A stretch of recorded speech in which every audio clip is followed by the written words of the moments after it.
बहुत समय पहले की बात है। एक हरे भरे गांव में दो किसान रहते थे, मोहन और सोहन। दोनों बहुत पुराने दोस्त थे, लेकिन स्वभाव में बिल्कुल अलग। मोहन मेहनती और ईमानदार था, जबकि सोहन थोड़ा आलसी और बातूनी।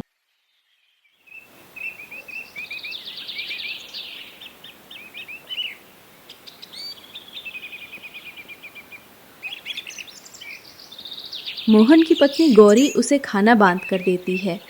वो रोज खेतों में जाता है, पूरी मेहनत से काम करता है। दूसरी ओर सोहन की पत्नी उससे कहती है, अजी उठिए भी, सूरज सिर पर आ गया, खेत में काम कौन करेगा। अरे भाग्यवान, खेत भागा जा रहा है क्या? थोड़ी देर और सो लेने दो। सोहन ऊगते हुए उठता है, धीरे धीरे खेत की ओर बढ़ता है।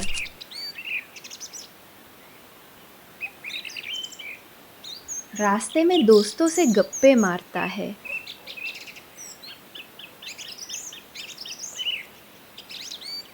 एक दिन दोपहर को जब मोहन खेत में काम कर रहा था,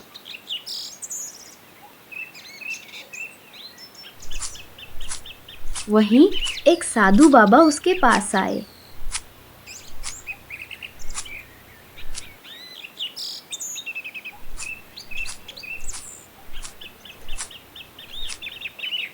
बेटा, बहुत भूख लगी है, कुछ खाने को मिलेगा? जरूर बाबा, ये लीजिए, मेरी पत्नी का बनाया खाना है, कृपया स्वीकार कीजिए। बेटा, तुम्हारी सेवा से मैं बहुत प्रसन्न हूं। ये लो, ये कुछ बीज हैं, जादुई आम के बीज। अगर इन्हें प्रेम और मेहनत से सींचोगे तो जीवन भर फल पाओगे। शाम को मोहन घर लौटता है और पत्नी को सारी बात बताता है।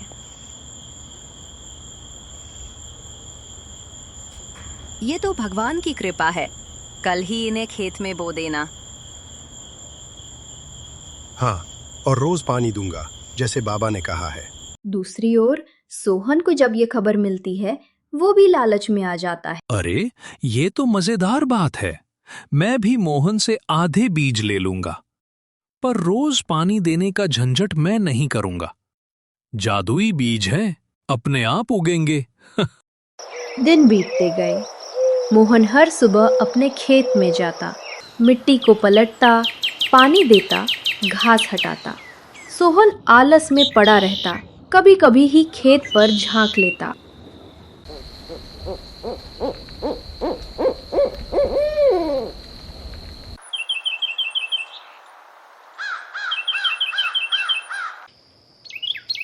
कुछ हफ्तों बाद मोहन के खेत में जादुई आम का पेड़ उगाया।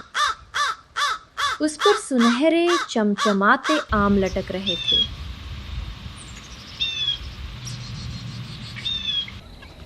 इतने मीठे कि गांव भर में उनकी चर्चा होने लगी।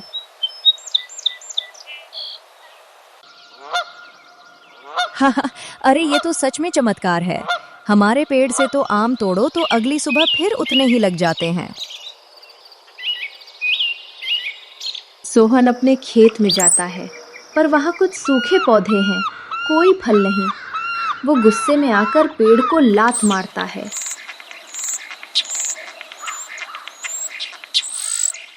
साधु ने धोखा दिया, मेरे बीज तो निकले ही नहीं। दोस्त, साधु ने तो वही बीज दिए थे जो मुझे मिले।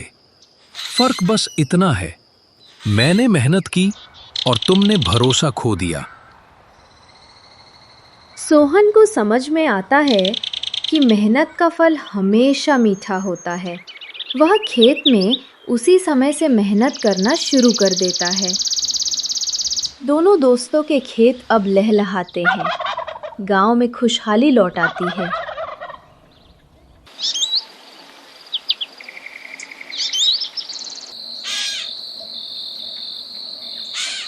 मेहनत का फल हमेशा मीठा होता है और सच्ची लगन ही असली जादू है। ये नैतिक कहानी अगर आपको अच्छी लगी हो तो वनवासी टून चैनल को लाइक और सब्सक्राइब जरूर करें। धन्यवाद।